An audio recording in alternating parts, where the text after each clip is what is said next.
Shalom. Shalom. Shalom. Shalom. Haleluya. Amin. Siapa yang mengalami kasih Tuhan sepanjang minggu ini? Amin. Amin. Siapa yang percaya Tuhan mengasihimu? Amin. Katakan sebelahnya, Tuhan juga mengasihimu juga. Saya juga mengasihimu. Haleluya. Kita semua saling mengasihi. Ya. Hari ini judulnya apa? Siapa yang baca pelayannya? Tuhan menyediakan hidangan di hadapan lawan. Ya. Nah, Mazmur 23 yang kita buka. Engkau menyediakan hidangan bagiku di hadapan lawanku. Engkau mengurapi kepalaku dengan minyak. Pialaku penuh melimpah. Amin. Amin. Ya. Engkau ini siapa? Tuhan menyediakan apa? Hidangan bagiku. Bayangkan Tuhan menyediakan hidangan, berarti kita ada di mana? Di meja makan? Ya. Tuhan menyediakan hidangan. Bayangkan hidangannya Tuhan itu kayak apa sih? Tuhan yang menyediakan hidangan. Kalau Basam Indri yang menyediakan hidangan ya luar biasa ya. Apalagi Tuhan Yesus. Ya, kasihnya melebihi kita. Semuanya yang dia punya akan diberikan pada kita yang enak-enak. Amin. Amin. Ya. Nah, engkau menyediakan hidangan bagiku di hadapan lawanku. Lah, sediakan hidangan di hadapan lawan kita. Berarti ini situasinya kita lagi apa? Ada di mana nih? Ada di dalam apa? Perangan. Bayangin, Tuhan menyediakan hidangan di hadapan lawanku. Tuhan menyediakan hidangan di saat ada peperangan kita. Ya. Tuhan menyediakan hidangan, kita disuruh menikmati hidangannya ketika ada musuh, ada lawan. Ya. Masuk akal nggak? Ada musuh, ada lawan, nyerang kita ngelakuin kita makan enak. Ya, kayak kita nonton bioskop perang, kita mau makan popcorn, ya Zan. Kita makan popcorn, ya. Tapi itu kan bioskop, ya. Kita melihat peperangannya orang lain, peperangannya yang orang lain, negara lain. Tapi ini peperangan kita, ya. Kehidupan kita sehari-hari, kalau kita mau sadari, kita selalu ada di dalam medan peperangan. Selalu ada dalam peperangan. Karena apa? Kita ini utusan Tuhan. Kita ini bukan dari dunia ini, firman Tuhan katakan. Ya. Nah, suasananya sekarang kita tahu bahwa saat ini kita ada di dalam suatu peperangan, yaitu peperangan rohani. Ya. Nah, situasinya situasi peperangan. Ya. Jadi ini peperangan yang sesungguhnya. Efesus 6 ayat 12. Ya, Efesus 6:12. Karena perjuangan kita bukanlah melawan darah dan daging, tetapi melawan pemerintah-pemerintah, melawan penguasa-penguasa, melawan penghulu-penghulu dunia gelap ini, melawan roh-roh jahat di udara. Itu peperangan. Ya. Jadi kalau sampai ada sesuatu yang merinding, tidak heran. Ini memang peperangan kita. Ya. Jangan takut, ya. Karena Tuhan aja nggak cuma bilang kamu jangan takut ya, nggak cuma bilang gitu. Tuhan menyediakan hidangan juga loh. Artinya kamu santai aja bro, ya. Karena perjuangan kita bukanlah melawan darah dan daging. Jadi musuh kita itu bukan yang ada darahnya, bukan yang ada dagingnya. Ya, itu bukan musuh kita. Ya, tetapi pemerintah artinya pemerintah yang tidak ada daging dan darahnya, bukan pemerintahan presiden kita ini atau wali kota ini, itu mereka punya darah dan daging, itu bukan lawan kita. Ya, pemerintah yang tidak punya darah dan daging, penguasa yang tidak punya darah dan daging, ya, penguasa di udara ini, penghulu dunia gelap ini, ya. Nah, dan melawan roh-roh jahat di udara. Kenapa di udara? Kenapa di udara? karena mereka tidak bisa nampak bumi. Nah, jadi mereka mau nampak nggak bisa ya, terus ya kan. Nah, kalau lihat yang melayang, ya kan, ambil jarum aja, nanti yang berdos. Ya. Nah, itu peperangan kita. Ya, nanti suatu saat hari selanjutnya kan kita mulai masuk puasa nih, ya kan. Doa yang sudah selesai, oh ya tentang doa ini ya, mulai praktekkan. Sudah 6 minggu, ya udah 6 minggu lebih kita bicara tentang doa yang ada imannya, doa dengan iman. Praktekkan, jangan lagi aku dengar lihat kata-kata doa yang terbaik buat bunusi. Ya, enggak, ya. Jangan seperti itu. Ayo mulai keluarkan potensi kita, ya, untuk apa? Untuk dipakai Tuhan. Untuk kita mengalirkan berkat Tuhan, untuk kita apa ya, membuatkan sesuatu yang baik terhadap saudara-saudara kita. Amin. Ya, praktekkan dengan puasa, ya. Dan kita sekarang masuk ke puasa supaya lebih maksimal lagi. Ya. Nah, Tuhan menyediakan hidangan. Hidangan ini bagi siapa? Bagi lawan apa bagi kita? Kita. Dengan Tuhan ketika kita sedang berperang, Tuhan menyediakan hidangan di hadapan lawan-lawanku. Pas kita kira ternyata hidangannya buat lawan. Enggak ya, buat kita ya. Amin. Kita percaya Tuhan yang hidangan buat kita. Ya, bagi kita orang yang ada di pihak Tuhan, yang menjadi satu dengan Dia. Hati-hati. Dia menyediakan hidangan di hadapan lawan-lawan. Artinya kita ini ada di pihaknya Tuhan. Kita sudah ada di pihaknya Tuhan apa belum? 1 Korintus 6 ayat 17.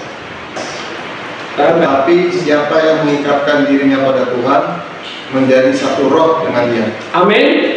Tetapi siapa yang mengikatkan dirinya pada Tuhan? Di sini siapa yang sudah mengikatkan dirinya pada Tuhan? Ayo, siapa yang sudah? Amin. Ya, semua kita yang sudah lahir baru itu sudah mengikatkan dirinya pada Tuhan. Dikatakan menjadi satu roh dengan Dia. Kita ada di pihak Tuhan. Tidak cuma di pihak Tuhan saja, kita bersama Dia dan menjadi satu dengan Dia. Amin. Ya. Nah, itu sudah pasti untuk kita. Hidangan itu. Nah, terus hidangannya apa yang dimaksud? Ini yang harus kita pelajari. Ya, hidangannya seperti apa? Yuk kita lihat di Matius 22 ayat 4. Nah, Ia menyuruh pula hamba-hamba lain pesannya, katakanlah kepada orang-orang yang diundang itu, sesungguhnya hidangan telah kusediakan, lembu-lembu jantan dan ternak peliharaanku telah disembelih, semuanya telah tersedia. Datanglah ke perjamuan kawin ini.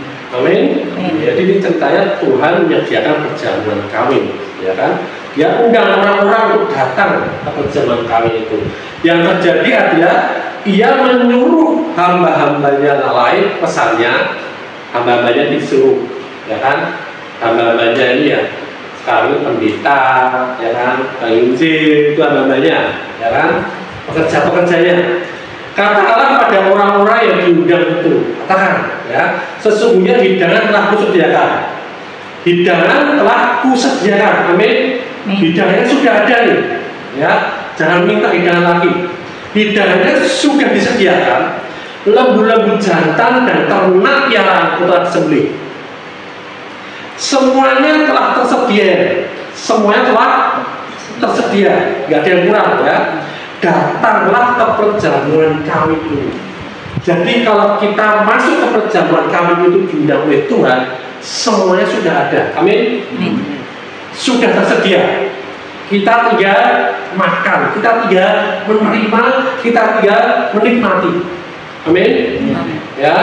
Nah, kemudian ayat langsung lompat ayat 11. Ketika raja itu masuk untuk bertemu dengan tamu-tamu itu, ia melihat seorang yang tidak berpakaian pesta. Ya. Ketika raja itu masuk untuk bertemu dengan tamu-tamu itu yang diundang tadi, yang di jalanan-jalanan itu, yang tamu-tamunya nggak mau datang, diundang, akhirnya suruh hamba-hambanya ambil ya di jalan-jalan itu suruh masuk. Ya, orang-orang yang nggak layak suruh masuk. Ya. Karena jalanan itu menggambarkan dosa, menggambarkan ketidaklayakan, ya, jalanan ya. Ketika raja itu masuk bertemu dengan tamu-tamu itu, dia melihat seorang yang tidak berpakaian pesta. Pada zaman itu ketika orang masuk ke dalam pesta perjamuan raja, dia harus diganti pakaiannya, ya, supaya layak dia masuk, ya, karena dia dari jalan, beda dengan tamu undangan. Ya. Nah, orang-orang di jalan ini nggak layak pakaiannya. Dia diundang masuk, dia harus berganti pakaian, ya kan?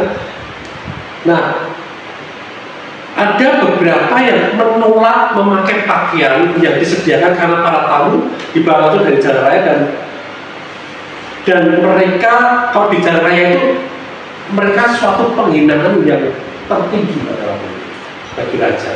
Orang di jalanan masuk ke kerajaan itu penghinaan, nggak layak sama sekali. Tetapi kalau dia memakai pakaian yang dipakaikan, yang disuruh pakai, dia masuk menjadi layak. Ya, pakaian pernikahan di sini berbicara tentang kebenaran Kristus yang diberikan pada kita. Ya, dengan penuh kasih karunia Allah disediakan bagi semua orang yang menerima undangannya masuk dalam kerajaan. Jadi pakaian ini menggambarkan kelayakan orang untuk dia bisa masuk ke dalam pesta raja dan menikmati dalam raja. Gitu ya, situ ya. Jadi kalau dia tidak pakai pakaian itu, dia tidak bisa masuk, tidak layak. Nah, pakaian ini adalah gambaran bagaimana ketika kita tidak layak sama sekali. Dia dari jalanan, dari sesuatu yang hina, ya, di hadapan Tuhan. Yesus memberikan kita pakaian yang layak. Amin. Ya. Maka dikatakan kalau seseorang tidak dilahirkan kembali dengan air dan roh, dia tidak dapat masuk ke dalam kerajaan surga. Jadi ini berbicara tentang kelayakan kita dari hidangan kita. Tuhan dengan hidangan itu, karena untuk masuk ke dalam hidangan raja, hidangan Tuhan, dia harus berpakaian yang sudah disediakan, dia harus dilayakkan, dia harus mengalami kelahiran baru. Amin. Ya, harus dipakai baik maupun buruk keadaanmu. Jadi nggak pandang kamu belum mandi atau sudah mandi, kamu masih bau atau sudah wangi, nggak lihat itu. Tapi semua orang di jalanan itu buruk, nggak baik, bau.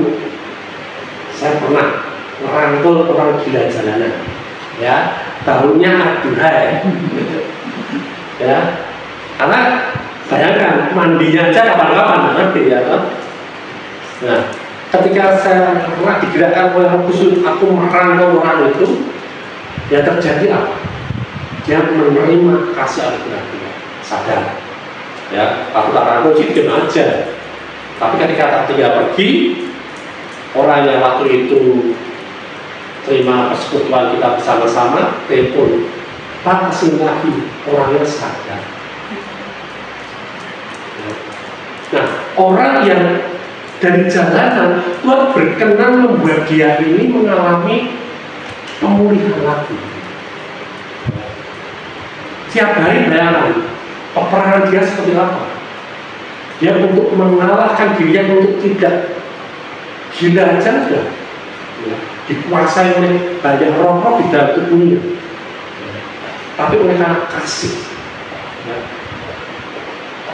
Bukan kasih saya, aku hanya rela aja menurut bau ini, ya. Tapi karena ada kasih Tuhan yang memancar, yang mengalir, ya, dia mengalami pemulihan, ya, dia dimenangkan. Nah, kedudukan yang benar di hadapan Allah yang Maha Kudus tidak dapat dicapai dengan mentaati hukum, tidak bisa, ya, karena kita tidak pernah bisa mencapai. Melainkan dengan menaruh kepercayaan yang rendah hati kepada pribadi dan karya Kristus, itu satu-satunya. Ya. Tidak seorang pun yang percaya pada kebenaran sendiri dapat memperoleh manfaat dari kebenaran Kristus. Ya. Jadi hidangan di hadapan raja itu bicara tentang kelayakan kita. Kita diangkat oleh raja untuk kita menjadi setara seperti dia.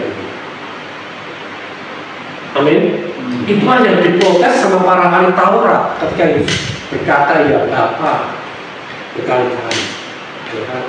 Menganggap Yesus ini setara dengan Allah.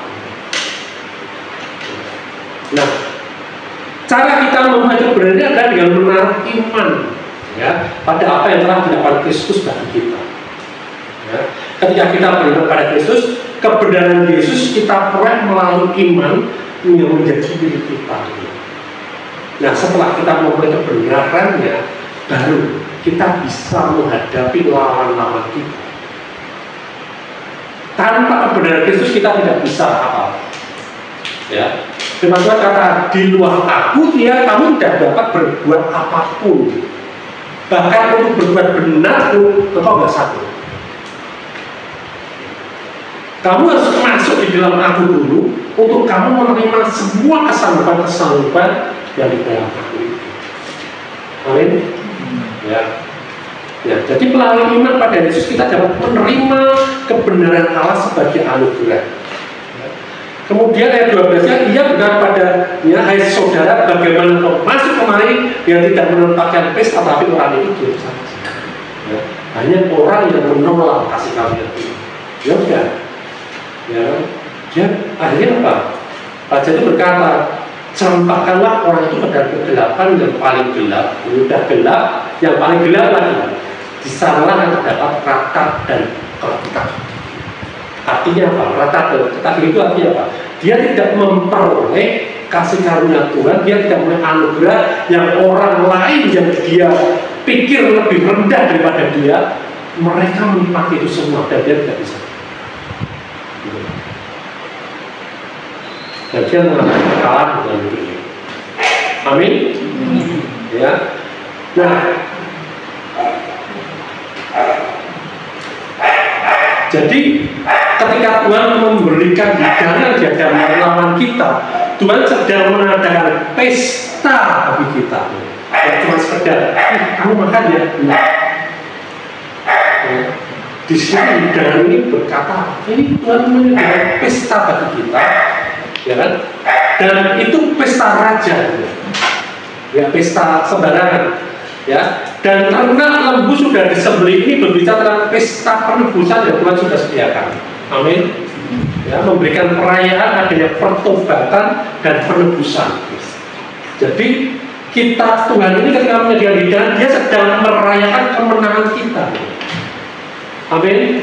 Kita baca Lukas 15 ayat 23 sampai 24.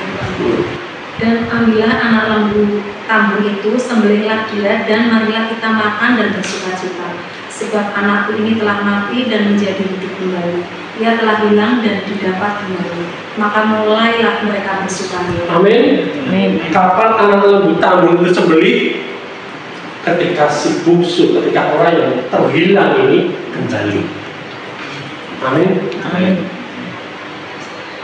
Itulah kekuatan kita, saudara, ya.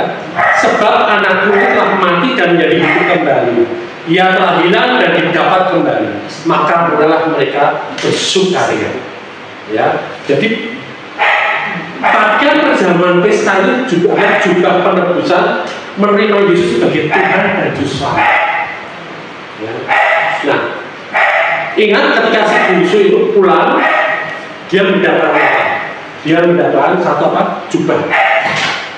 Jadi ketika kita menerima pakaian perjamuan pesta ini, pakaian perjamuan pesta ini komponennya juga.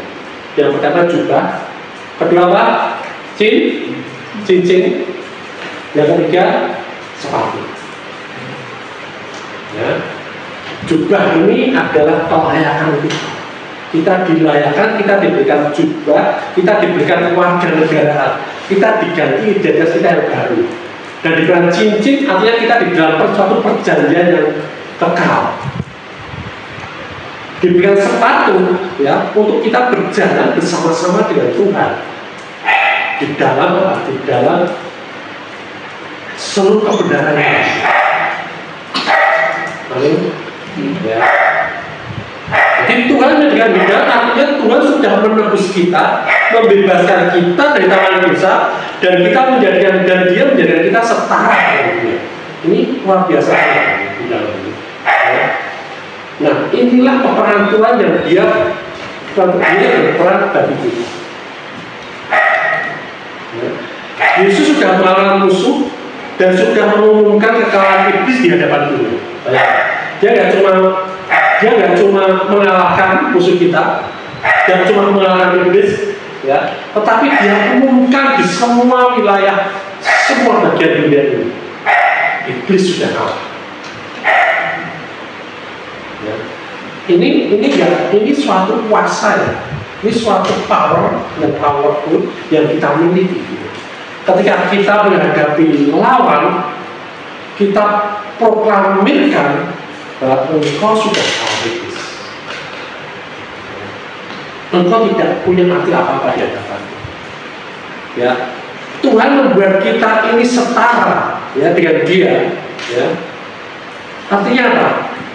Iblis sudah nggak level kita lagi. Dia sudah nggak lawan kita lagi. Amin. Ya. Iblis gemetar melihat Tuhan, melihat Allah. Ketika kita menjadi satu dengan Dia, iblis juga akan gemetar melihat kita. Amin. Amin. Jangan kita yang gertik, jangan kita yang panas dingin, ya kan? Tapi iblis harus yang gemetar. Masalah kita yang gemetar, pergumulan kita yang gemetar. Tekanan orang-orang yang menekan kita ini yang gemetar. Menghadapi kita. Amin. Ya, sikap kita harus gimana? Tadi, terima undangan itu. Terima undangan, bertobat, kenakan jubah pesta, berjalan sebagai ahli waris kerajaan surga yang sudah dianugerahkan. Dan kita sudah mengalahkan musuh. Jangan keluar lagi. Ya. Kemudian nikmati hidangannya untuk menghadapi lawan kita. Nikmati apa yang sudah ada dalam hidup kita ini, kita pakai gitu, ya, sebagai perlengkapan senjata perang. Gitu. Karena apa? Kita ini menghadapi mereka bukan untuk menang, tetapi kita menghadapi mereka sebagai pemenang. Amin. Amin. Ya, jangan berpikir dosa lagi, jangan berpikir kalah lagi, gitu. Ya, jangan berpikir terkutuk lagi. Ya. Berarti kalau kita masih punya pikiran seperti itu sama halnya kita nggak mau memakai pakaian yang sudah diberikan untuk kita pesta dengan raja. Ya. Nah, itu fasilitas yang Tuhan berikan. Sebelum Dia undang, Dia sudah sediakan itu semua. Ketika kita undang, kita masuk dengan pakaian yang diberikan Dia untuk kita layak, sehingga kita bisa menikmati semua. Ya. Mulai perbarui akal budi kita, hidup oleh iman sebagai orang yang sudah dibenarkan. Amin. Galatia 3:11. Galatia 3:11. Ayo, yang keras.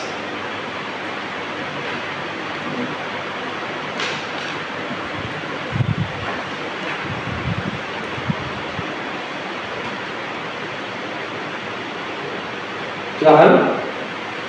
Dan bahwa tidak ada orang yang dibenarkan di hadapan Allah karena melakukan hukum Taurat adalah jelas. Karena orang yang benar akan hidup oleh iman. Amin. Tidak ada orang yang dibenarkan di hadapan Allah karena melakukan hukum Taurat. Itu sudah jelas, ya. Karena orang yang benar akan hidup oleh iman. Ya. Kemudian mulai lawan iblis itu. Yang untuk umat ayat 7 dikatakan, karena itu tunduklah kepada Allah dan lawanlah iblis, maka ia akan lari daripadamu. Itu kalau dibalik bisa saja seperti ini. Kalau engkau tidak melawan iblis, berarti engkau tidak tunduk pada Allah. Dan ia tidak akan pernah lari daripadamu. Linteri terus, berjalan keliling terus. Lawan dia. Amin.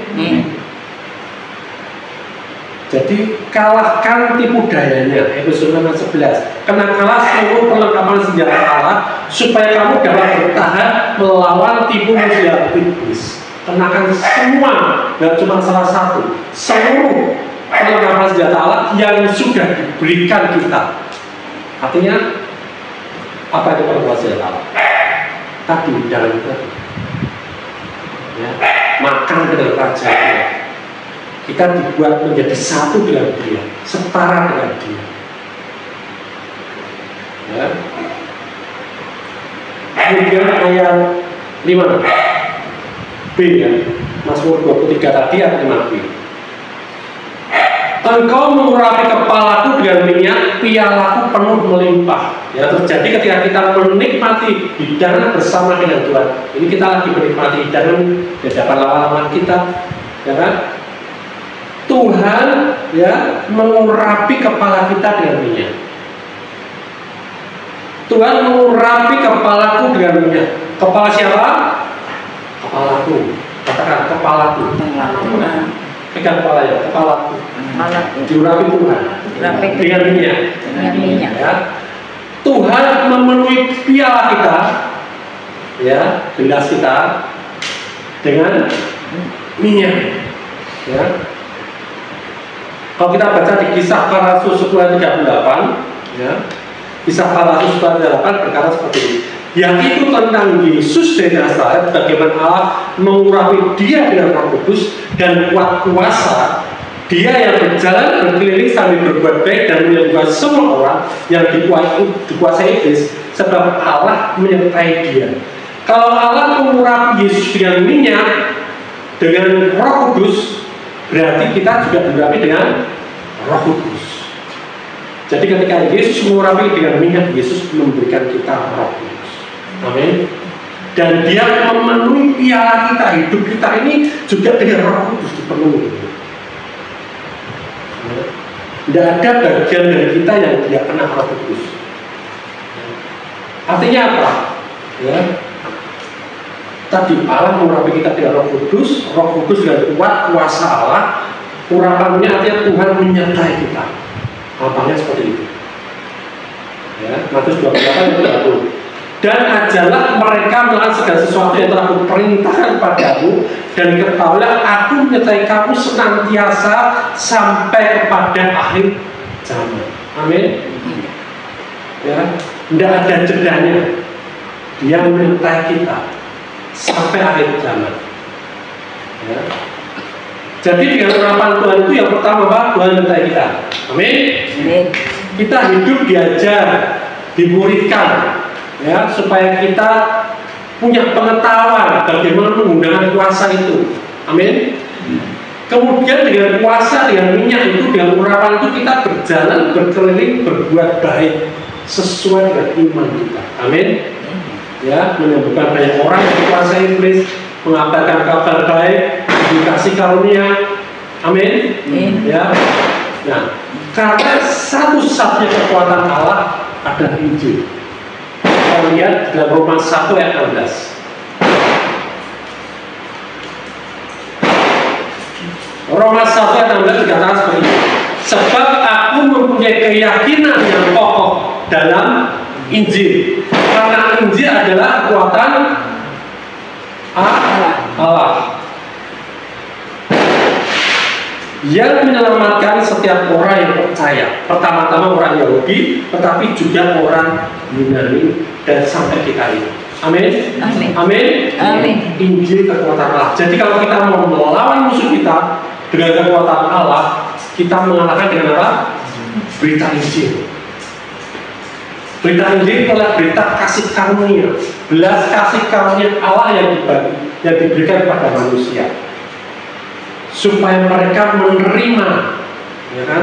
Mereka diselamatkan dan mereka punya kekuatan Allah. Amin.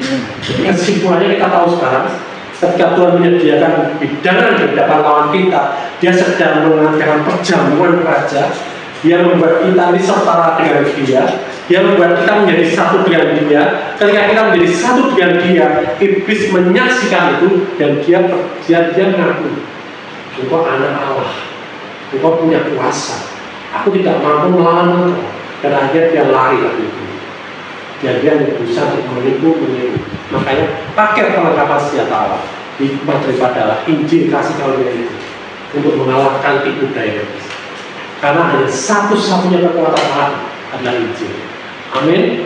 Amin. Amin. Puji Tuhan.